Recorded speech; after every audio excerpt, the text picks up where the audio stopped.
మన ప్రభువును రక్షకుడైన యేసు క్రీస్తు వారి యొక్క ఉన్నతమైన నామంలో మీ అందరికీ నా హృదయపూర్వకమైన వందనాలు శుభాలు తెలియజేస్తూ ఉన్నాను. ప్రియులారా, మరి ఈరోజు బైబిల్ చరిత్రలో మరొక భాగాన్ని ఆలోచిద్దాం. మరి ఇప్పటి వరకు నోవాహు జలప్రళయం వరకు మనం ఆలోచించాం. సో నోవాహు వృత్తాంతంలో జలప్రళయానికి ముందటి సందర్భాన్ని, జలప్రళయంలో ఉన్న సందర్భాన్ని మనం ఆలోచించాం. మరి ఈరోజు జలప్రళయం తర్వాత జరిగినటువంటి సందర్భాన్ని మనం ఆలోచిద్దాం. కేవలం చరిత్రను మాత్రమే తెలుసుకోవడం కాదు, కానీ ఆ చరిత్ర నుంచి బైబిల్ చెప్పే ఆత్మీయ సత్యాలను కూడా తెలుసుకోవడానికి ప్రయత్నం చేద్దాం. ముందుగా జలప్రళయం తర్వాత ఏం జరిగిందో మనం ఒకసారి ఆలోచిద్దాం. జలప్రళయం తర్వాత మరి నోవాహు, అతని కుటుంబం, సకల జీవరాశులు ఓడలోనే ఉండిపోయాయి. ఇంచుమించు ఒక సంవత్సరం కాలం పాటు వాళ్ళు ఓడలోనే ఉండిపోయారు. ఆ తర్వాత భూమి మీద నీళ్ళండి ఎండిపోయిన తర్వాత దేవాది దేవుడు వారి కుటుంబాన్ని, అందులో ఉన్న సమస్త జీవులను బయటికి రమ్మని చెప్పడం జరిగింది. అలా నోవాహు గారు, ఆయన కుటుంబం, అందులో ఉన్న అన్ని జీవులు మరి ఓడలో నుంచి బయటికి రావడం మనం చూడొచ్చు. సో ఆదికాండము 8వ అధ్యాయము 18-19 వచనం చూద్దాం. నోవాహును అతనితో కూడా అతని కుమారులను, అతని భార్యయు, అతని కోడండ్రును బయటికి వచ్చిరి. ప్రతి జంతువును, ప్రతి పురుగును, ప్రతి పిట్టయు, భూమి మీద సంచరించు అన్నియు వాటి వాటి జాతులు చొప్పున ఓడలో నుండి బయటకు వచ్చెను. ఇది మొదట జరిగిందండి. జలప్రళయం ఇంచుమించు 40 దినాలు ముంచుకొస్తే ఆ నీటితో ఈ భూమంతా నిండిపోతే, ఆ నీరంతా ఇంకిపోయి మరలా ఈ భూమి మీదకి నోవాహు అడుగు పెట్టడానికి ఇంచుమించు సంవత్సరం పట్టింది. అంటే 1 సంవత్సరం కాలం నోవాహు, అతని కుటుంబం ఓడలోనే ఉండిపోయారు. ఎన్నో సంవత్సరాలు, అంటే ఎంతో సమయం వారు ఓడలోనే గడపాల్సి వచ్చింది. మొత్తానికి దేవుని దయ వల్ల, దేవుని మాటకి విధేయుడు అవడం వల్ల, తాను రక్షణ కొరకు ఓడను సిద్ధపాటు చేసుకోవడం వల్ల ఆ భయంకరమైన జలప్రళయం నుంచి తాను రక్షించబడ్డాడు. తానే కాకుండా తనతో పాటు తన కుటుంబాన్ని రక్షించుకున్నాడు. అంతేకాకుండా ఈ భూమి మీద తదుపరి ఈ మానవ జీవితాలకు అవసరమైనటువంటి జీవజాతులను కూడా అతడు రక్షించగలిగాడు. ఈ విధంగా నోవాహు మరి ఓడలో ఉన్న తర్వాత దేవుని పిలుపు ద్వారా ఓడలో నుంచి బయటికి రావడం జరిగింది. ఇది జలప్రళయం ద్వారా జరిగినటువంటి మొదటి సందర్భం. తర్వాత ఏం జరిగిందంటే, నోవాహు ఓడలో నుంచి బయటకు వచ్చిన తర్వాత యెహోవా దేవునికి ఒక బలిపీఠాన్ని కట్టాడు. ఆ బలిపీఠంపై ఓడలో నుండి బయటకు వచ్చిన కొన్ని పవిత్రమైన జంతువులను, అలాగే కొన్ని పవిత్రమైన పక్షుల్ని తీసుకొని వాటిని బలిగిచ్చి ఆ బలిపీఠంపై దహన బలిగా సమర్పించాడు. అప్పుడు ఆ దహన బలి యొక్క సువాసన మరి ఆకాశానికి ఎగిసిపడుతుంటే దేవాది దేవుడు ఆ వాసనను ఆగ్రహించి ఒక చక్కటి నిర్ణయానికి రావడం జరిగింది.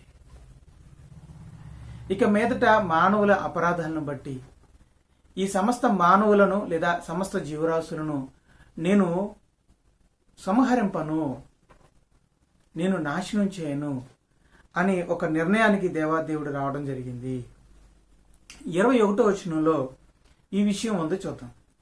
అప్పుడు యెహోవా ఇంపైన సువాసన ఆగ్రహించి, ఇక మీదట నరులను బట్టి భూమిని మరలా శపించను. ఎందుకనగా నరుల హృదయాలోచన వారి బాల్యం నుండి చెడ్డది. నేనిప్పుడు చేసిన ప్రకారంగా ఇకను సమస్త జీవులను సంహరింపను. అంటే దేవాదేవుడు నోవాహు అర్పించిన బలిని స్వీకరించి దేవుడు ఒక నిబంధన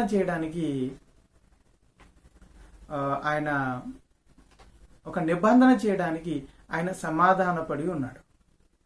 అంటే దేవాదేవుడు నోవాహు గారు అర్పించినటువంటి బలికి ఆయన శాంతించి సమాధానపడి ఈ లోకంతో ఒక నిబంధన చేయడం జరిగింది. ఆ నిబంధన మానవులతోనూ సకల జీవరాశులతోనూ ఆ నిబంధన సారాంశం ఏంటంటే, ఇక మీదట ఒకేసారి ఈ సమస్త భూమిని నాశనం చేయను. సో ఈ విషయాన్ని మనం చూస్తే 11వ వచనంలో ఉందో చూద్దాం. 9వ అధ్యాయము 11వ వచనం. నేను మీతో నా నిబంధన స్థిరపరచుదును, సమస్త శరీరులు ప్రవాహ జలముల వలన ఇకను లయపరచబడరు, భూమిని నాశనము చేయుటకు ఇకను జలప్రలయము కలగదని పలికెను. 13వ వచనం. మేఘములలో నా ధనుసును ఉంచి తిని, అది నాకును భూమికి నీ మధ్య నిబంధనకు గుర్తుగా ఉండును. జలప్రలయం తర్వాత ఏం జరిగిందంటే, నోవాహు తన కుటుంబంతో పాటు ఓడలో నుండి బయటికి రావడం జరిగింది. ఆ తర్వాత ఆయన ఒక బలిపీఠాన్ని కట్టి యెహోవా నామమున కొన్ని పవిత్రమైనటువంటి జంతువులను బలిగా సమర్పించి దహన బలిగా దేవాదేవుడికి సమర్పించడం జరిగింది. ఆ పవిత్రమైన జంతువుల యొక్క బలికి దేవుడు సంతృప్తి చెంది తన మహోగ్రతలో నుంచి శాంతించి ఈ మానవుల ఎడల జాలిపడి ప్రేమ కలిగిన ఒక నిబంధనకు ఆయన రావడం జరిగింది. ఆ నిబంధన ప్రకారంగా ఇక మీదట మానవులను జలప్రలయము ద్వారా సంహరింపను, మానవులందరినీ సకల జీవరాశులను ఒకేసారి నాశనానికి గురి చేయను.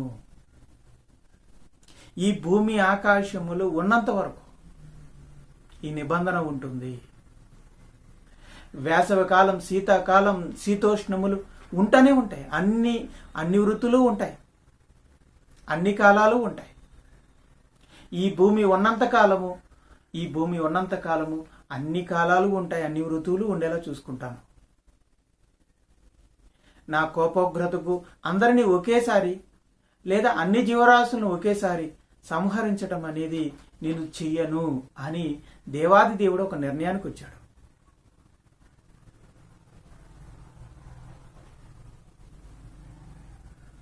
ఆ నిబంధనకు గుర్తుగా దేవాది దేవుడు మరి ఒక ఇంద్రధనుస్సుని గుర్తుగా ఏర్పాటు చేయడం జరిగింది. మేఘములలో ఇంద్రధనుస్సు ఏర్పడినప్పుడల్లా అది దేవుని నిబంధనకు గుర్తుగా ఉంది. ఆనాడు నోవాహు యొక్క బలి సమర్పణ వలన దేవాది దేవుడు ఏర్పాటు చేసిన నిత్యమైన నిబంధనకు, కరుణ కలిగిన నిబంధనకు అది గుర్తయి ఉంది.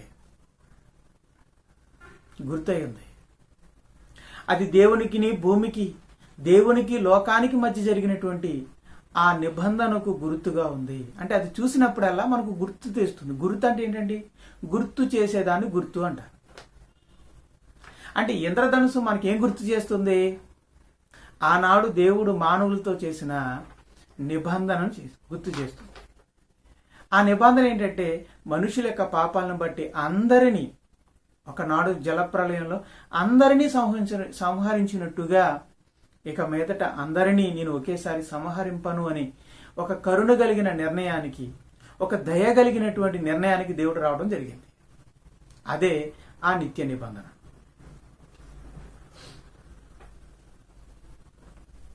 ఇక దేవాదేవుడు తన నిబంధన గురించి తెలియజేస్తూ ఆహారాన్ని గురించి మాట్లాడాడు. దేవాదేవుడు ఆహారాన్ని గురించి మాట్లాడాడు. ఏమని మాట్లాడాడో ఒకసారి చూద్దాం. ఆదికాండము 9వ అధ్యాయము 3వ వచనం. ప్రాణము గల సమస్త చరములు మీకు ఆహారమగును, పచ్చని కూర మొక్కలనిచ్చినట్లు వాటిని మీకు ఇచ్చి ఉన్నాను. ప్రాణము గల సమస్త చరములు మీకు ఆహారమగును అంటే దేవుడు ఇప్పుడు ఆహారం గురించి మాట్లాడుతున్నాడు. ఇప్పటి వరకు మీరు మరి పచ్చని ఆకుకూరలను మీరు తిన్నారు. ఇప్పుడు వరకు వెజిటేరియన్స్గా మీరు ఉన్నారు. ఇప్పుడు వరకు నేను మీకు మరి చెట్లను, మొక్కలను, కాయగూరలను, ఆకుకూరలను మీకు ఆహారంగా ఇచ్చాను. ఇగో వాటితో పాటు ఇప్పుడు మీకు సకల జీవరాశులను, సమస్త చరములు అంటే సమస్త జీవులను మీకు ఆహారంగా ఇస్తున్నాను. సో మీకు ఏం కావాలో అది భోంచేయండి. అంటే నాన్ వెజ్ని కూడా ప్రొవైడ్ చేస్తున్నాడు దేవుడు. అంటే ఆదాము నుండి నోవాహు వరకు కూరగాయలనే లేదా ఆకుకూరలనే ఆహారంగా ఏర్పాటు చేసిన దేవుడు నోవాహు నుండి మరి మాంసమును కూడా ఆ మానవుల యొక్క ఆహార జాబితాలో పెట్టడం జరిగింది. ఆదికాండము 1వ అధ్యాయము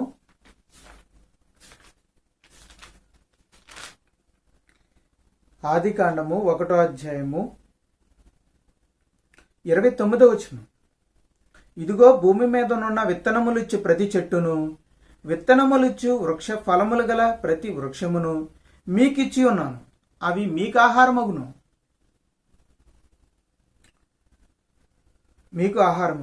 భూమి మీద విత్తనములిచ్చు ప్రతి చెట్టును, విత్తనములిచ్చు వృక్ష ఫలములు గల ప్రతి వృక్షమును మీకిచ్చి ఉన్నాను, అవి మీకు ఆహారమగును. సమస్త జంతువులకు, పక్షులకు ఏ ఆహారాన్ని అయితే ఇచ్చాడో అదే శాకాహారాన్ని దేవుడు ఆదాము నాడు ఇచ్చి ఉన్నాడు. ఆదాముకు అంటే తొలినాడ దేవుడు శాకాహారాన్ని ఆహార జాబితాలో ఉంచితే, నోవాహు కాలానికి వచ్చేసరికి జలప్రళయం తర్వాత మానవుల యొక్క ఆహారంలో మాంసాన్ని కూడా చేర్చడం జరిగింది. అయితే దేవుడు ఒక కండిషన్ పెట్టాడు, మీరు మాంసం మాత్రమే తినండి, రక్తం జోలికి మాత్రం వెళ్ళొద్దు. ఇక సకల జీవరాశులను తినండి మీకు ఇష్టం. అంటే దేవుడు అన్ని జీవులను ఆహారంగా తీసుకోమనడానికి దేవుడు పర్మిషన్ ఇచ్చేశాడు. కానీ ఏం తినాలి ఏం తినకూడదని వివేచన జ్ఞానాన్ని మనిషి ఉపయోగించాలి. ఇప్పుడు అన్ని చెట్లు తినమన్నాడు, అన్ని విత్తనాలు తినమన్నాడు కదా అని గన్నేరు పప్పు కూడా తింటామా? అందులో ఏది ఆహారం ఏందో, దేనివల్ల మనకి ఉపయోగం ఉంటుందో వాటిని మనం తింటాం. వేటినైతే మనకు హాని కలిగి ఉంటుందో వాటికి మనం దూరంగా ఉంటాం. సమస్త జీవరాశులను దేవుడు మనకి ఆహారంగా ఇచ్చాడు అంటే వాటిలో ఏది మనకి బలమైందో అది మాత్రమే మనం తీసుకుంటాం. దేనివల్ల మనకు హాని ఉంటుందో, దేనివల్ల అయితే మనకు అనారోగ్యానికి పాలవుతామో అలాంటి వాడికి మానవుడు వివేకాన్ని ఉపయోగించుకుని దూరంగా ఉండాలి. కానీ దేవాదేవుడు అన్ని జీవరాశులను ఆహారంగా ఇచ్చాడు. కానీ తనకి మేలైనది, తనకి బలమైనది, తనకు ఆరోగ్యకరమైనది ఏదో ఎంచుకోవాల్సినటువంటి బాధ్యత మానవుడికే ఉంది. సో ఇది జరిగింది. ఆ తర్వాత దేవాదేవుడు చెప్పింది ఏంటంటే, రక్తాన్ని మాత్రం మీరు తినవద్దు, త్రాగవద్దు. ఒక జీవి యొక్క మాంసాహారాన్ని మీరు తినండి కానీ రక్తాన్ని మీ యొక్క ఆహార జాబితాలో పెట్టుకోవద్దు అని చెప్పాడు. ఎందుకంటే రక్తం అనేది ఆ జీవికి ప్రాణం అని చెప్పాడు. ఒకవేళ ఎవరైనా రక్తాన్ని చిందిస్తే దాని గురించి నేను విచారణ చేస్తాను అంటున్నాడు. దాని గురించి నేను పరిశీలన చేస్తాను, తీర్పులోకి తీసుకొస్తాను అంటున్నాడు దేవుడు. కాబట్టి మరి ఆ రక్తం జోలికి మనం వెళ్లకుండా మరి జంతువుల నుండి వచ్చే మాంసాన్ని మాత్రమే మనం తీసుకోవాల్సిన అవసరం ఉంది. ఇక రక్తం జోలికి ఎవరైనా వెళ్తే దాని మీద నేను విచారణ చేస్తానని దేవుడు అంటున్నాడు. అలాగే ఎవరైనా ఒకడు నరుని యొక్క రక్తాన్ని మరి ఒలికిస్తే, నరుని రక్తాన్ని ఒలికించిన వాడు మరలా నరుని, ఇదిగోండి 6వ వచనం చూడండి, 9వ అధ్యాయం 6వ వచనం. నరుని రక్తము చిందించు వాని రక్తము నరుని వలననే చిందించబడును. ఎవడైనా ఒక మనిషిని చంపేదే నరహంతకుడు అవుతాడు. ఆ నరహంతకుడు కూడా మరొక మనిషి చేత చంపబడతాడు. చూడండి, చాలా మంది మన చరిత్రలో మనం చూస్తూ ఉంటాం. ఒక పెద్ద రాజకీయ నాయకుడిని మరొక ఆయన చంపేస్తాడు, ఆయన్ని మరొక ఆయన చంపేస్తాడు. సో మనం చూస్తుంటే ఇవన్నీ మనం చూస్తూ ఉంటాం. అంటే ఒకరిని చంపుతుంటే ఆ వ్యక్తిని మరొకరు చంపుతూ ఉంటారు.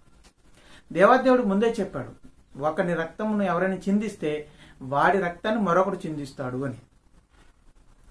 ఎలాగనగా దేవుడు తన స్వరూపమందు నరుని చేసెను, తన పోలికలో చేసిన ఈ మానవుణ్ణి ఎవరైనా చంపితే, అతని రక్తాన్ని చిందిస్తే దానికి ప్రతిఫలముగా అతన్ని మరొకటి చేతికి అప్పగిస్తాను, లేదా నేనే తీర్పు తీరుస్తాను, శిక్ష విధిస్తానని దేవాదేవుడు చెప్పడం జరిగింది. రక్తం అమూల్యమైంది. రక్తము ప్రాణంతో సమానం కనుక అది అమూల్యమైంది, విలువైనది కనుక రక్తం జోలికి వెళ్ళొద్దని దేవాదేవుడు చెప్పడం జరిగింది. ఆ తర్వాత దేవాదేవుడు నోవాహుతో మాట్లాడిన తర్వాత నోవాహు మరలా తన భూమి మీదకి వచ్చాడు. భూమి మీద తన యొక్క నివాసాన్ని ప్రారంభించాడు. మరి గుడారాలు వేసుకోవడం, నివసించడం మొదలుపెట్టాడు, జీవించడం మొదలుపెట్టాడు, వ్యవసాయం చేయడం మొదలుపెట్టాడు. ఆయన వ్యవసాయం చేసినప్పుడు తన కొడుకులతో కలిసి ఆయన ఒక ద్రాక్ష తోటని నాటించాడు. అది బాగా ఫలించింది. ద్రాక్ష పళ్ళ నుంచి ద్రాక్షారసాన్ని తీశారు. ఆ ద్రాక్షారసాన్ని నోవాహు చక్కగా తాగేశాడు. మరి కడుపు నిండా తాగాడు. అది ఒక లిమిట్గా తాగితే మంచిదే. సో దాన్ని కడుపు నిండా తాగడం వల్ల ఏమైందంటే అతడు మత్తుడైపోయాడు. అంటే జ్యూస్ కాస్త ఏమైందంటే వైన్ కింద మారిపోయింది అనమాట. లిమిట్గా తాగితే జ్యూస్ అవుతుంది. సో అన్లిమిటెడ్గా తాగేసరికి ఏమైపోయింది, అది వైన్ అయిపోయింది. సో ఎప్పుడైతే వైన్ తాగాడో, ఎప్పుడైతే ఈ ద్రాక్ష రసాన్ని బాగా తాగివేశాడో, దాంతో అతడు మత్తిల్లి వస్త్రహీనుడుగా తన యొక్క గుడారంలో పడి ఉన్నాడు. అంటే ఆయన చక్కగా మరి ద్రాక్ష రసాన్ని రప్పించుకొని మరి ఎక్కువ మోతాదులో ఆయన తీసుకోవడం జరిగింది. దాంతో నోవాహు మత్తులోకి వెళ్ళిపోయాడు. ఆ మత్తులో ఏం చేస్తున్నాడో తెలియక తన ఒంటి మీద ఉన్నటువంటి బట్టలు కూడా లేకుండా తన గుడారంలోని పడిపోవడం మనం చూడవచ్చు. ఈ విషయాన్ని 9:21 మనం చూడవచ్చు. పిమ్మట ద్రాక్షారసము త్రాగి మత్తుడై తన గుడారములో వస్త్రహీనుడిగా ఉండెను. ద్రాక్షారసాన్ని తాగాడట, మత్తుడైపోయాడట. ఆ మత్తులో బట్టలు ఉన్నాయా లేదా అనే విధంగా, తెలియని విధంగా మరి అపస్మారకమైన పరిస్థితిలో ఆయన ఆ గుడారంలో పడున్నాడు. సరిగ్గా అదే సమయంలో నోవాహు యొక్క ఒక కుమారుడు మరి హాము ఏం చేశాడంటే మరి అతను ఆ తండ్రి యొక్క గుడారంలోనికి వెళ్ళాడు. సో తండ్రి యొక్క గుడారంలోకి వెళ్ళేసరికి తండ్రి మరి వస్త్రహీనుడిగా తాగి పడి ఉన్నాడు. ఇది చూసినప్పుడు అయ్యో నా తండ్రి అని అనుకోకుండా, అయ్యో వస్త్రహీనుడిగా ఉన్నాడే, నా తండ్రికి బట్టలు వేసి కప్పాలి అని ఆలోచించడం మానేసాడు. వచ్చి ఏం చేశాడంటే మళ్ళీ బయటకు వచ్చేసాడు. బయటకు వచ్చేసి తన మిగతా సహోదరులకు తెలియజేశాడు, ఇదిగో మన నాన్నగారు మరి గుడారంలో పడిపోయి ఉన్నారు, ఆయన ఒంటి మీద బట్టలు కూడా లేవు, మరి మొత్తం దిగంబరిగా కనపడుతున్నాడు ఆయన, ఇది పరిస్థితి అని చెప్పి తన సహోదరులకి చెప్పి వెళ్ళిపోయాడు. సో ఈ మిగతా ఇద్దరు అన్నదమ్ములు ఏం చేశారంటే వాళ్ళు ఒక వస్త్రం తీసుకొని వెనక అంటే వాళ్ళ ముఖాలు వెనక్కి తిప్పుకొని వెనక్కి నడుచుకుంటూ, వాళ్ళ ముఖాలని వెనక్కి తిప్పుకొని వెనక్కి నడుచుకుంటూ గుడారంలోనికి వెళ్ళి తండ్రి ఎక్కడైతే ఉన్నాడో అక్కడికి వెళ్ళి ఆ వస్త్రాన్ని తండ్రి మీద వేయడం జరిగింది. అలా దిగంబరిగా ఉన్న తమ తండ్రికి వస్త్రాన్ని కప్పారు. సో మత్తు తీరింది. ఆ మత్తులో నుంచి బయటకు వచ్చాడు. జరిగింది అంతా తెలుసుకున్నాడు. తాను తాగిన విపరీతంగా త్రాగడం వల్ల మత్తిల్లానని, దానివల్ల వస్త్రహీనుడిగా పడున్నానని, ఆ సమయంలో చిన్న కొడుకు వస్త్రం కూడా కప్పడం మానేసి బయటికి వెళ్ళి నలుగురికి అలర చేశాడని, సో నవ్వులు పాలు చేశాడని తెలుసుకున్నాడు. అదే సమయంలో మిగతా ఇతర కుమారులు వెనకగా వచ్చి తనకు వస్త్రాన్ని కప్పి తన సిగ్గుని దాచారు అని అతడు తెలుసుకొని నిజంగా ఏం చేశాడో తెలుసా అండి, హాముని శపించాడండి. తనను అవమానపరిచిన తన సిగ్గుని, తన వస్త్రహీనంగా ఉన్న తనకు వస్త్రం కప్పడం మానేసి బయటకు వెళ్ళి నలుగురికి చెప్పి నవ్వులు పాలు చేసిన ఈ అపహాసకుడైన హాముకు మరి శాపం తగిలింది. నోవాహు శాపం ఇచ్చాడు. వస్త్రం కప్పి తన సిగ్గును దాచినటువంటి తన కొడుకులిద్దరూ షేముకు యాఫేతుకు ఆయన దీవెనలు ఇవ్వడం జరిగింది. ఇక ఆ తర్వాత ఈ షేము, హాము, యాఫేతు అనే ఈ ముగ్గురి ద్వారా సంతానం అభివృద్ధి చెందింది. మరలా భూమి మీద మానవులు విస్తరించడం జరిగింది. ఈ విషయాన్ని మరొక వృత్తాంతంలో మనం మాట్లాడుకుందాం. సో ఇప్పటి వరకు జరిగిన విషయాలు ఇవన్నమాట. నోవాహు మరి జలప్రళయ కాలంలో ఓడలోనికి వెళ్ళిపోయాడు, తన కుటుంబంతో పాటు వెళ్ళిపోయాడు. మరి సకల జీవరాశులు జతలుగా మరి ఓడలోనికి వెళ్ళిపోవడం జరిగింది. ఇంచుమించు సంవత్సరం కాలం వారు ఓడలో ఉండిపోయారు. ఆ తర్వాత దేవుని పిలుపుతో భూమి ఎండిపోయిన తర్వాత వాళ్ళు మొట్టమొదటిగా భూమి మీదకి రావడం జరిగింది. అలా వచ్చిన తర్వాత ఆయన కుటుంబం వాటితో పాటు సకల జీవరాశులు బయటికి రావడం జరిగింది. అలా వచ్చిన జంతువుల్లో కొన్ని పవిత్రమైన జంతువుల్ని, కొన్ని పవిత్రమైన పక్షులను తీసుకొని యెహోవా నామమున ఒక బలిపీఠాన్ని కట్టి దానిపై ఒక పవిత్రమైన బలిని జరిగించాడు. ఆ బలికి సమాధాన పడిన ఆ పరలోకపు దేవుడు ఈ మానవులతోనూ సకల జీవరాశులతోనూ ఒక చక్కటి నిబంధన చేశాడు. ఆ నిబంధన ప్రకారం ఇక తాను ఇక మీదట ఎవరిని జలప్రలయంలాగా అందరినీ ఒకేసారి సర్వనాశనం చెయ్యను అని ఒక మంచి నిర్ణయానికి దేవుడు రావడం జరిగింది. ఇక తనకి ప్రజలకి మధ్య ఉన్న ఈ నిబంధనను గుర్తు చేయడానికి దేవాదేవుడు మేఘంలో ఇంద్రధనుస్సుని గుర్తుగా ఉంచడం జరిగింది. అంటే ఈ ఇంద్రధనుస్సు గుర్తుగా ఉంది, అంటే దేవుడు చేసిన నిబంధనకు జ్ఞాపకంగా ఉంది. జ్ఞాపకంగా ఉండి నిబంధనను జ్ఞాపకం చేస్తూ ఉంది. అటువైపు దేవాది దేవునికి జ్ఞాపకం చేస్తుంది, అలాగే మానవులకు కూడా జ్ఞాపకం చేస్తుంది. ఈరోజు ఇంద్రధనుస్సు కనపడుతున్న ప్రతిసారి దేవాదేవుడు ఏమనుకుంటాడంటే, నోవాహు కాలంలో నేను ఒక నిబంధన చేశాను, ఆ నిబంధన ప్రకారముగా ఈ భూమిని నేను మరలా శపించి సర్వనాశనము చేయను, ఈ భూమి అంతమైపోయే వరకు, యుగాంతం వచ్చేంత వరకు నేను అట్టి నాశనాన్ని మరలా రప్పించను అని దేవాదేవుడు అనుకుంటాడట. మరి భూమి మీద ఉన్న మానవులు ఏమనుకోవాలి? ఏమీ అనుకోరు. సెల్ఫీలు దిగాలనుకుంటారు, ఫోటో తీయాలనుకుంటారు, చూసి కనువిందులు వినోదాలు పొందాలనుకుంటారు. ఫోటోలు తీస్తారు, వినోదం పంచుకుంటారు.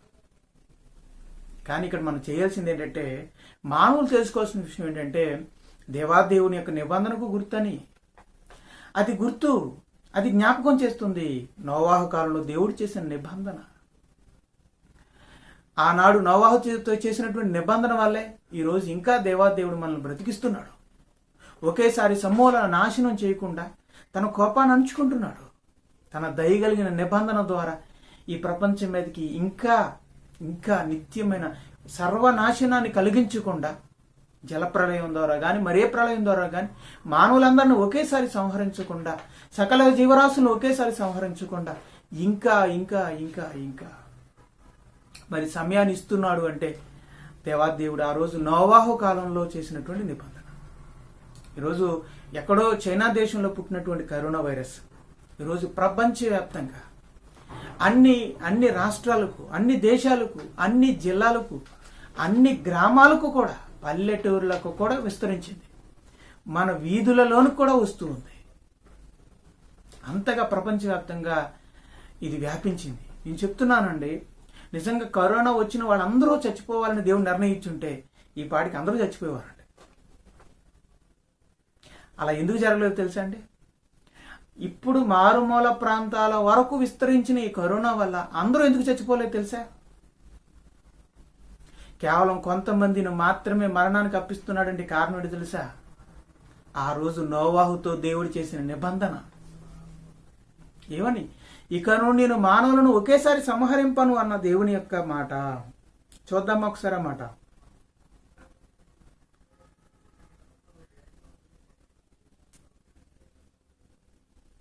11వ వచనం, 9వ అధ్యాయం 11వ వచనం. నేను మీతో నా నిబంధన స్థిరపరచుదును, సమస్త శరీరుల ప్రవాహ జలముల వలన ఇకను లయపరచబడరు, భూమిని నాశనము చేయుటకు ఇకను జలప్రలయము కలగదని పలికెను. ఏ ప్రళయము ద్వారా సకల జీవరాశులను గాని ఈ మానవులను గాని ఒకేసారి సంహరింపను అని దేవాది దేవుడు నిబంధన చేశాడు. ఆ నిబంధన వలననే ఇంకా మనం బ్రతకగలుగుతున్నాం.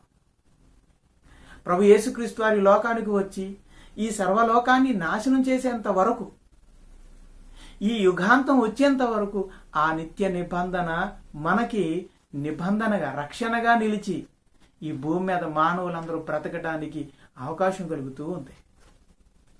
ఇది ఎంత గొప్ప విషయం! ఎప్పుడో వేల సంవత్సరాల కింద దేవుడు చేసిన నిబంధన ఇంకా గుర్తు చేసుకుంటున్నాడు. ఇంకా మనలందరినీ ఒకేసారి సంహరింపకుండా ఇంకా బ్రతికే అవకాశాన్ని ఇస్తూ ఉన్నాడు. ఒకవేళ కరోనా వైరస్ వచ్చిన ప్రతి ఒక్కరూ చనిపోవాలని ఒకవేళ దేవుడు నిర్ణయించుంటే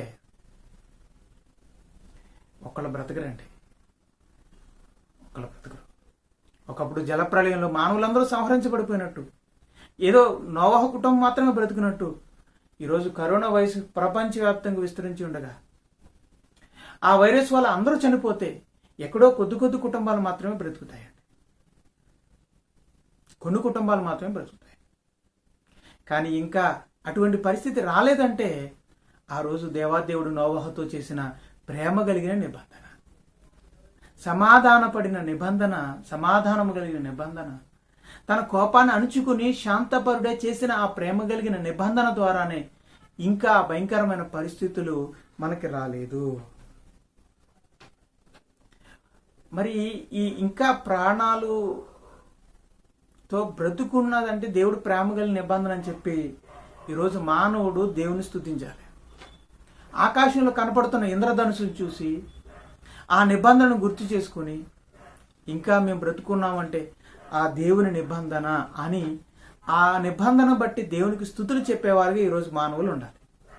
కానీ అలా ఎంతమంది ఉన్నారో ఒకసారి ఆలోచించండి. ఈసారైనా ఇంద్రధనుస్సు మీకు కనపడినప్పుడు దాన్ని ఫోటో తీయాలనో లేకపోతే సెల్ఫీ దిగాలనో ఆలోచన పక్కన పెట్టి ఒక్కసారి దేవాదేవుడు నోవాహు యొక్క బలి ద్వారా ఈ ప్రపంచంతో చేసినటువంటి ఆ నిత్యమైన నిబంధన గుర్తు చేసుకుని అందుని బట్టి దేవానికి స్తుతులు అని చెప్పండి, కృతజ్ఞతలు చెప్పండి. ఆ తర్వాత ఆహారాన్ని గురించి దేవుడు చెప్పాడు.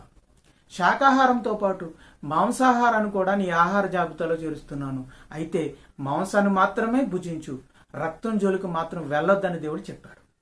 ఆ తర్వాత నోవాహు భూమి మీద తన జీవితాన్ని ప్రారంభించాడు. తన కొడుకులతోనూ తన కోడండ్రుతోనూ తన భార్యతోనూ వారు వ్యవసాయం చేయడం ప్రారంభించారు. ద్రాక్ష తోటలు నాటారు, ద్రాక్ష రసాన్ని తయారు చేసుకున్నారు. నోవాహు మత్తిల్లేలా తాగేశాడు. దాంతో వస్త్రహీనుడై గుడారాల్లో పడున్నాడు. చిన్న కొడుకు వెళ్ళి చూశాడు. తన తండ్రి యొక్క వస్త్రహీనమైన స్థితిలో ఉండి చూసి కూడా స్పందించలేదు. పైగా బయటకు వచ్చి నలుగురికి చెప్పాడు. మిగతా ఇద్దరు కొడుకులు వెళ్ళి ఆ వస్త్రం కప్పారు. అతని సిగ్గును దాచారు. ఇది తెలుసుకున్న నోవాహుకి కోపం వచ్చింది. హాముని శపించాడు. హాముని శపించి మరి మిగతా ఇద్దరు కుమారులకి దాసుడు అవ్వాలని దేవుడు ఆయన చెప్పడం జరిగింది. మిగతా ఇద్దరు కుమారుల్ని ఆయన దీవించాడు, ఆశీర్వదించాడు. ఇది నోవాహు వృత్తాంతంలో 3వ భాగం. సో ఇక్కడతో మనకి నోవాహు యొక్క వృత్తాంతం ముగించబడింది. ఇప్పుడు మనం చెప్పబడిన ఈ చరిత్రలో మనం తెలుసుకోవాల్సిన ఆత్మీయ విషయాల్ని తెలుసుకుందాం. సో మొదటి విషయం, నోవాహు తన కుటుంబంతో కలిసి ఓడలో నుంచి బయటకు వచ్చాడు. బయటకు వచ్చేసరికి ఎలా ఉంటుంది చెప్పండి పరిస్థితి? మొత్తం కొండలే నిండిపోయేంతగా గొప్ప జలప్రళయం భూమి మీదకి వచ్చింది. మానవ జాతి అంతా కొట్టుకుపోయింది, నాశనం అయిపోయారు. ఏ జంతువు ఏ జీవరాశి భూమి మీద బ్రతికి ఉండలేదు. ఆనాడు సంవత్సరం కాలం నీళ్లున్నాయంటే మొక్కలన్నీ చచ్చిపోయి ఉంటాయి. అంటే ఈ భూమి అంతా ఫ్రెష్గా ఉంటుందండి. అంటే పాతదంతా కొట్టుకుపోయింది. ఇప్పుడు నోవాహు ఓడలో నుంచి బయటకు వచ్చి చూసేసరికి కనపడేదంతా కొత్త చెట్లు, కొత్త వాతావరణం, అంతా కొత్తగా అంటే బాగా డొక్కైపోయిన కారుకి శుభ్రంగా దాన్ని వాష్ చేసి కలర్ వేసి అద్దాలు వేసి అద్దాలు మార్చి దానికి మంచి కలర్ కోటింగ్ వేసి తీసుకొచ్చేసరికి ఏమవుతుందండి? కొత్త కారులో కనపడుతుంది. అలాగే దుష్టత్వంతోనూ మాలిన్యముతోనూ దుర్నీతితోనూ అక్రమాలతోనూ నిండిపోయినటువంటి ఈ భూమిని దేవాదేవుడు జలప్రళయం ద్వారా ప్రక్షాళన చేసేశాడు. దాంతో మానవ జాతి అంతా కొట్టుకుపోయింది. ఇక ఫ్రెష్గా ఈరోజు భూమి ఎలా ఉందంటే ఏదో మురికంతా కొట్టేసి మురుకునంతా తీసేసి క్లీన్ చేసినటువంటి ఒక చెరువులాగా ఉందన్నమాట, ఒక కాలువలాగా ఉందన్నమాట. అలా ఇప్పుడు భూమి ఫ్రెష్గా ఉంది. అందుకే పేతురు రాసిన 2వ పత్రికలో ఏమని చూడండి. పేతురు రాసిన 2వ పత్రిక 3వ అధ్యాయం 6వ వచనం. పేతురు రాసిన 2వ పత్రిక 3వ అధ్యాయము 6వ వచనం. ఆ నీళ్ల వలన ఇప్పుడున్న లోకము నీటి వరదలో మునిగి నశించెను. ఆ నీళ్ల వలన ఎప్పుడున్న లోకం నోవాహుకు ముందున్న లోకం నీటి వరదలో మునిగి నశించెను. అయితే ఇప్పుడున్న ఆకాశం భూమి భక్తిహీనుల తీర్పును నాశనమును జరుగు దినము వరకు అగ్ని కొరకు నిలువ చేయబడినదే. అదే వాక్యము వలన భద్రము చేయబడి ఉన్నది. అప్పుడున్న లోకం ఇప్పుడున్న లోకం అంటే ఏంటండి? జల ప్రళయానికి ముందున్న ఆ లోకమే, జల ప్రళయం తర్వాత ఉన్నది కూడా ఆ లోకమే. జల ప్రళయానికి ముందు ఈ భూమే, జల ప్రళయం తర్వాత కూడా ఉంది ఈ భూమే. జల ప్రళయానికి ముందు ఉంది ఆకాశమే, జల ప్రళయం తర్వాత ఉంది కూడా ఈ ఆకాశమే. మరి అప్పుడున్న ఆకాశం అప్పుడున్న భూమి అంటాడు ఏంటండి? ఇప్పుడున్న ఆకాశం ఇప్పుడున్న భూమి అగ్ని కొరకు నిల్వ చేయబడింది అంటాడు ఏంటండి?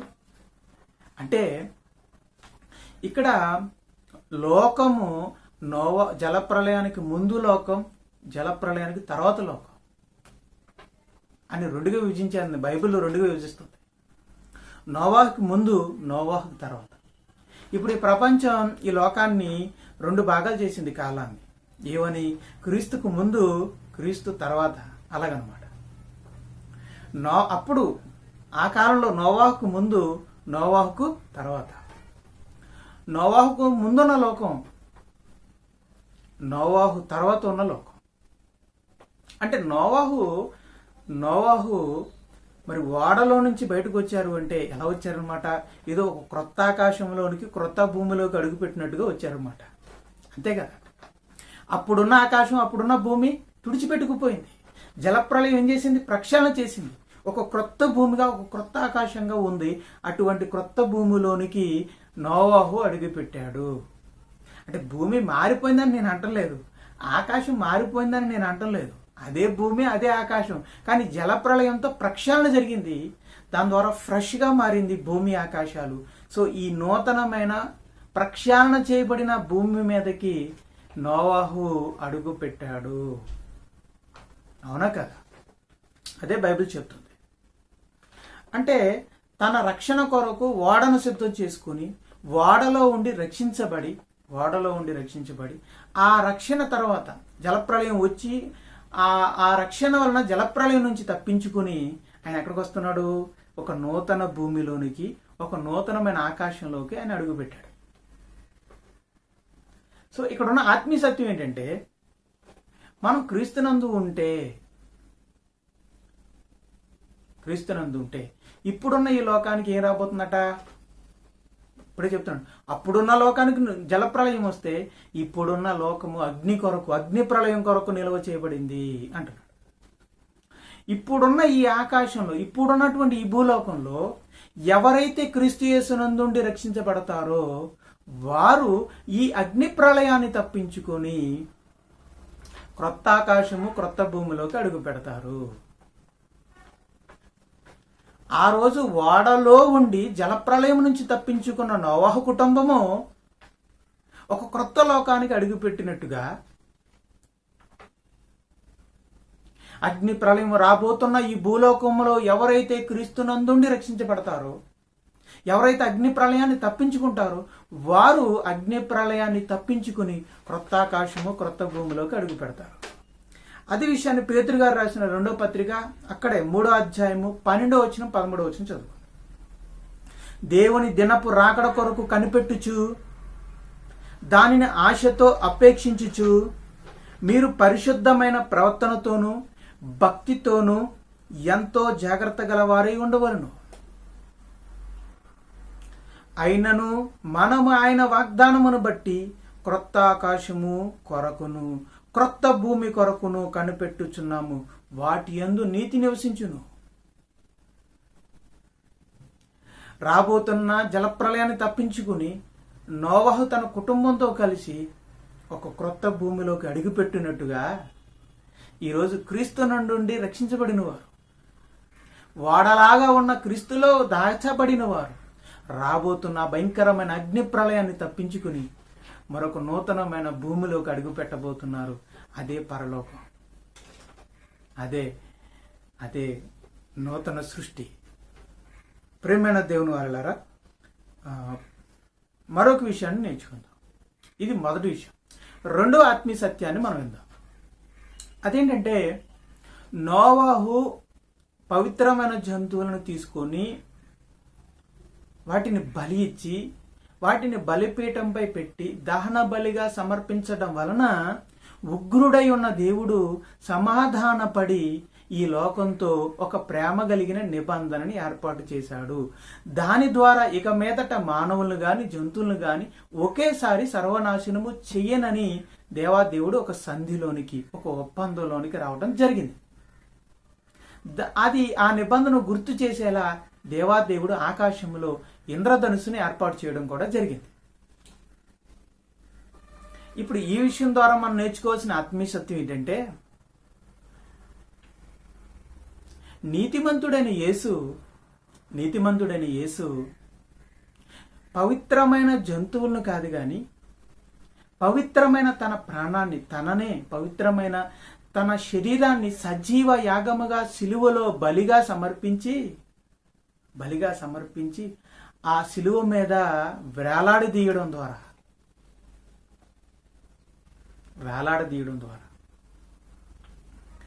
తనకు తానుగానే సిలువపై బలియాగముగా సమర్పించుకునుడు ద్వారా ఆ బలియాగము దేవాది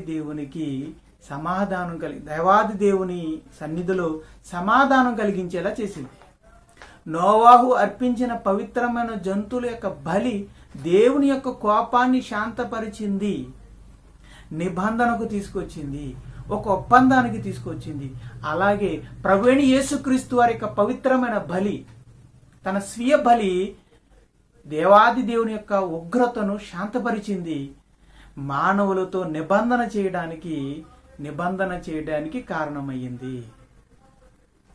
సో ఇక్కడ యేసుక్రీస్తు వారు అర్పించిన రక్తం దేవాది దేవుని యొక్క ఉగ్రతను తగ్గించి ఆయన శాంతపరిచి క్రొత్త నిబంధన ఏర్పాటు చేయడానికి కారణమైంది.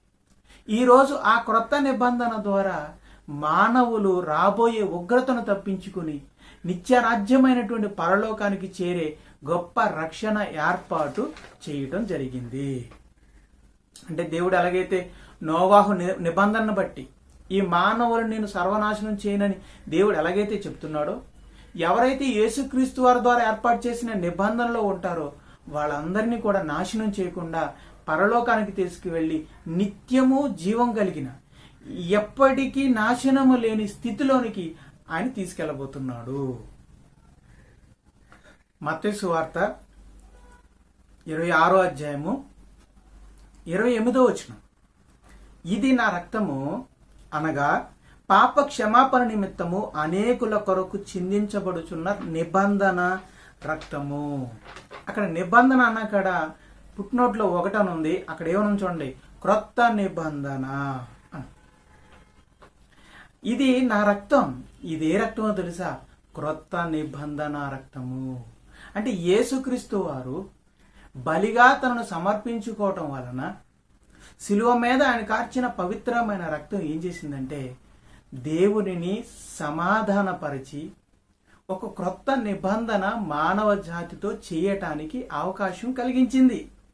అందుకనే ఈ ప్రభు యేసు వారి యొక్క రక్తాన్ని క్రొత్త నిబంధన రక్తం అన్నారు.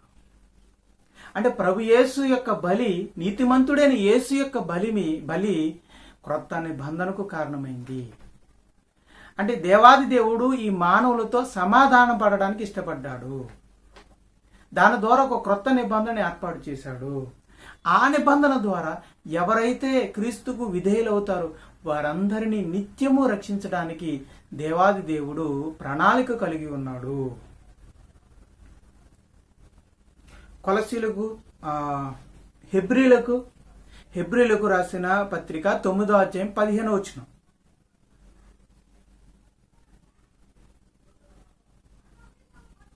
ఈ హేతు చేత మొదటి నిబంధన కాలములో జరిగిన అపరాధముల నుండి విమోచనము కలుగుటకై ఆయన మరణము పొందినందున పిలువబడిన వారు నిత్యమైన స్వాస్థ్యమును గూర్చిన వాగ్దానము పొందు నిమిత్తము.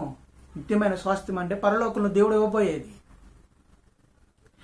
పొందు నిమిత్తము ఆయన క్రొత్త నిబంధనకు మధ్యవర్తి అయి ఉన్నాడు. ఆ రోజు నోవాహు మధ్యవర్తిగా నిలబడి పవిత్రమైనటువంటి జంతువులను బలిగా సమర్పించి దేవునికి మానవులకి మధ్య ఒక సమాధానకరమైన నిబంధన ఏర్పాటు చేశాడు. అలాగే ప్రభువైన యేసుక్రీస్తు వారు మధ్యవర్తిగా నిలబడి తననే బలిగా సమర్పించుకుని దేవాది దేవుని శాంతపరిచి అంతకంటే గొప్ప నిబంధననే దేవునికి మానవులకి మధ్య ఏర్పాటు చేశాడు. నోవాహు యొక్క నిబంధన ఈ లోకం వరకే ఉపయోగపడుతుంది. కానీ ప్రభువైన యేసుక్రీస్తు వారి యొక్క నిబంధన మన నిత్య జీవితానికి ఉపయోగపడుతుంది. నోవాహు యొక్క నిబంధన వల్ల ఈరోజు మనం బ్రతకగలుగుతున్నాం. ప్రభు యేసు యొక్క నిబంధన వలన మనం పరలోకంలో, ఈ లోకంలోనే కాదు పరలోకంలో కూడా బ్రతికే గొప్ప అవకాశం. నోవాహు యొక్క నిబంధన వలన ఈ లోకంలో వచ్చే నాశనాన్ని మనం తప్పించుకుంటున్నాం. కానీ ప్రభువైన యేసుక్రీస్తు వారి యొక్క నిబంధన వలన నరక శిక్ష అనే భయంకరమైన ఉగ్రత నుంచి మనం తప్పించుకోబోతున్నాం. నోవాహు యొక్క నిబంధన వలన ఈ లోకంలో మనం బ్రతకగలుగుతున్నాం. కానీ యేసుక్రీస్తు వారి యొక్క నిబంధన వలన నిత్యము పరలోకంలో జీవించబోతున్నాం. కనుక యేసుక్రీస్తు వారి యొక్క క్రొత్త నిబంధన నోవాహు నిబంధన కంటే, పాత నిబంధన కంటే శ్రేష్టమైనది. అందుకే హెబ్రీయులకు రాసిన పత్రికలో క్రొత్త నిబంధన ఏమని చెప్పారో తెలుసా? శ్రేష్టమైన నిబంధన అన్నారు. ఓకేనండి, అర్థమైందా? అలాగే నోహా విషయంలో జరిగిన మరొక సందర్భాన్ని ఆలోచిద్దాం.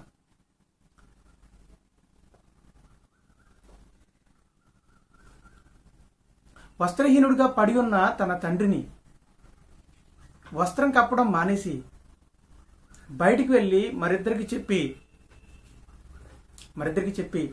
తన యొక్క తండ్రి యొక్క దీనావస్థని మరొకరికి తెలియజేసి తండ్రిని నవ్వుల పాలు చేసేలా చేశాడు హాము. అందువల్ల తన సొంత తండ్రి చేతే శాపం పొందవలసిన పరిస్థితి హాముకి వచ్చింది. సామెతలు 30వ అధ్యాయం 17వ వచనం. సామెతలు 30వ అధ్యాయం 17వ వచనంలో ఇలా రాయబడం: తండ్రిని అపహసించి తల్లి మాట విననొల్లని వాని కన్ను లోయ కాకులు పీకును, పక్షిరాజు పిల్లలు దానిని తినును. తండ్రిని అపహసించి తన తల్లి మాటని మీరేవాడు, కాదనేవాడు ఒక భయంకరమైన పరిస్థితిలోనికి వెళ్లాల్సి వస్తుంది అంటున్నాడు. నిజంగా తండ్రిని అపహాసించి, నిజంగా ఇక్కడ హాము చేసింది అదే, తన తండ్రిని అపహాసం చేశాడు. నలుగురి మధ్య నవ్వులు పాలు చేసేలా చేశాడు. ఈరోజు చిన్న పెద్ద తేడా లేకుండా చిన్నపిల్లలు అన్నవాళ్ళు పెద్దవాళ్ళని నలుగురి మధ్య నవ్వు పాలు చేసి నవ్వుకుంటూ ఉంటారు.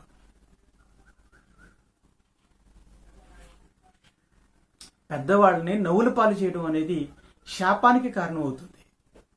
చాలా మంది ఏంటంటే అది హ్యాపీగా ఫీల్ అవుతూ ఉంటారు. నీ వయసు ఎంత, నీ వయసు ఎంతని నువ్వు నీకంటే పెద్దవాళ్ళను నవ్వులు పాలు చేస్తున్నావు. పోకిరి మాటలేనను సరసోక్తులైనను నీ నోట రాకూడదు. అంతకంటే ముఖ్యమైన విషయం, పెద్దవాళ్లను గౌరవించవలసిన మర్యాద మనకుంది. అది కాదని పెద్దవాళ్లను నవ్వులు పాలు చేస్తే, అపహసించాలనుకుంటే హాముకు పట్టిన గతే పడుతుంది. శాపం తగులుతుంది. మరొక సందర్భం, మరొక విషయాన్ని కూడా ఆలోచిద్దాం. అసలు హాము శపించబడాల్సిన పరిస్థితి, తన సొంత కుమారుడి చేతే నవ్వులు పాలవలసిన పరిస్థితి. అలా దీనుడిగా, వస్త్రహీనుడిగా పడుండాల్సిన పరిస్థితి ఎందుకు వచ్చింది నోవాహుకి? ద్రాక్షారసాన్ని ఎక్కువగా తీసుకుని మత్తుగా పడి ఉండడం వల్ల. అవునా కదా? ఈరోజు మత్తు అంటున్నారు. ఆ మత్తు కోసం అనేక రకాలుగా స్మోకింగ్ కానివ్వండి, డ్రింకింగ్ కానివ్వండి, వైన్ కానివ్వండి, బ్రాందీ కానివ్వండి, రకరకాలుగా మత్తును కలిగించే పదార్థాలు, డ్రగ్స్ కానివ్వండి, ఇవన్నీ దేనికంటే మత్తు. ఆ మత్తులో ఆనందం పొందాలి అనే ఆతృతతో ఈరోజు మత్తు కోసం నానా విధాలుగా ప్రయత్నాలు చేస్తున్నారు. కానీ మత్తు వల్ల మనం నవ్వులు పాలవుతాం, మన విలువ తగ్గుతుంది, ఒక విలువ లేని స్థితిలోకి మనం వెళ్ళాల్సి వస్తుంది, నలుగురి మధ్య నవ్వులు పాలవలసిన స్థితి వస్తుంది. మనం ఏమనుకుంటామంటే మత్తుతో ఉంటే ఏదో 10 మంది ముందు వాడు మగోడరా అనుకుంటాడని మనం అనుకుంటాం. తాగితే మగోడు అనుకోరండి, నవ్వుకుంటారు. నిన్నేదో వీరుడు అనుకోరండి, తూలుతూ వెళ్తున్న నిన్ను చూసి ఏమనుకుంటారు తెలుసా, తోలు బొమ్మ అనుకుంటారండి. చిన్న పిల్లలు కూడా చూసి నవ్వుతారు. తాగి మత్తులో ఉండడం మగతనం కాదండి, అదేం గొప్పతనం కాదండి. అందులో ఏదో ఆనందం ఉందనుకోకండి. అందువల్ల మనం మత్తులోనికి మనం వెళ్ళిపోతే, మనకి తెలియని స్థితిలోకి మనం వెళ్ళిపోతే నవ్వులు పాలవలసి వస్తుంది, దీన స్థితిలోకి వెళ్ళాల్సి వస్తుంది అనే సత్యాన్ని నోవాహు సందర్భం మనకు తెలియజేస్తుంది. అందుకే సామెతల గ్రంథము 23వ అధ్యాయము 29వ వచనంలో ఒక మాట ఉందో చదువుతాం. ఎవరికి శ్రమ, ఎవరికి దుఃఖం, ఎవరికి జగడములు అంటే గొడవలు ఎవరి దగ్గర, ఎవరికి చింత, ఎవరికి హేతువు లేని గాయములు, ఎవరికి మంద దృష్టి. ఎవరికట, ద్రాక్షారసముతో ప్రొద్దుపుచ్చు వారికే కదా, కలిపిన ద్రాక్షారసం రుచి చూడ చేరువారికే కదా. ద్రాక్షారసం మిక్కిలి ఎర్రబడగను, గిన్నెలో తలతలలాడుచుండగను, త్రాగుటకు రుచిగా నుండగను, దాని వైపు చూడకము. పిమ్మట అది సర్పము వలె కరుచును, కట్ల పాము వలె కాటు వేయును. రుచిగా ఉందని, మత్తిస్తుందని, అందులో ఆనందం ఉందని మనం ఒకవేళ తాగి మత్తిల్లిపోతే పాములా మారి ఆ తర్వాత కాటు వేస్తుంది అని చెప్తుంది. అలాగే సామెతలు 23వ అధ్యాయము 20వ వచనం, ద్రాక్షారసము త్రాగువారితో నేనును, మాంసము హెచ్చుగా తినువారితో నేనును సహవాసం చేయకుము. ఒకటి, ద్రాక్షారసం త్రాగి అంటే డ్రింకింగ్ అలవాటు ఉన్న వాళ్ళతో ఫ్రెండ్షిప్ చేయొద్దు అంటున్నాడు. నేను చేయట్లేదు కదండి అనకండి, చేసే వాళ్ళతో నీకు ఫ్రెండ్షిప్ ఏంటి, ఆయనతో నేను ఫ్రెండ్షిప్గా ఉంటాను కానండి నేను ముట్టుకోనండి అంట. మీరు ముట్టుకోకపోయినా పర్వాలేదు, మీరు ముట్టుకోలేదు కనుక నేను ఫ్రెండ్షిప్ చేస్తానంటున్నారా? అసలు మీరు తాగటమే కాదు, తాగుబోతులతో కూడా సహవాసాన్ని చేయొద్దంటున్నాడు దేవుడు. ఇక మద్యం తాగే వారితో పాటు మాంసం హెచ్చుగా తినువారితో సహవాసం చేయొద్దు అంటున్నాడు. మాంసం తినమన్నాడు దేవుడు, కానీ హెచ్చుగా తినొద్దు అంటున్నాడు. మనకేంటంటే రోజు మాంసం ఉంటేనే కానీ ముద్ద దిగదు. కానీ బైబిల్ అలా చెప్తుందండి, మాంసమును తినాలి. కానీ దేవుడు అంటున్నాడు, అంటే మాంసాన్నే ఆహారంగా ఇచ్చిన దేవుడు ఏమంటున్నాడంటే, ఇచ్చాను కదా అని చెప్పి హెచ్చుగా తినొద్దు. అలా హెచ్చుగా తినేవాడితో నువ్వు సహవాసం చేయొద్దు. కనుక మద్యం అలవాటు మనకు ఉండకూడదు. అదే సమయంలో మద్యం అనేది అలవాటు ఉన్న వాళ్ళతో మనం సహవాసం చేయకూడదు. నువ్వు దేవుని బిడ్డవైతే, నువ్వు రక్షించబడిన వాడైతే, నేను మీకు ఇచ్చే బైబిల్ మీకు ఇచ్చే సలహా ఏంటంటే, మద్యం అలవాటు ఉన్న వాళ్ళతో ఫ్రెండ్షిప్ చేయకండి. అయ్యయ్యో చిన్నప్పటి నుంచి మాకు చాలా సహవాసం ఉందండి, ఎప్పటి నుంచో సంవత్సరాల తరపు నుంచి మాకు ఫ్రెండ్షిప్ అండి అని అంటారా? మీ బంధం ఎన్నో సంవత్సరాల నుంచి ఫ్రెండ్షిప్ అయినా సరే ఈ రోజుతో కట్ చేయాల్సిందే. అలాగే మరొక విషయం, మరి మాంసాన్ని ఎక్కువగా తినేవారికి కూడా మరి దూరంగా ఉండమని బైబిల్ చెప్తుంది. సో ఈ విషయాలు మనం గమనిద్దాం. ఓకేనండి, ఈరోజు నోవాహు వృత్తాంతంలో 3వ భాగం ద్వారా మనం తెలుసుకున్నటువంటి మరి విషయాలు, అలాగే వాటిని బట్టి తెలుసుకున్నటువంటి సత్యాలు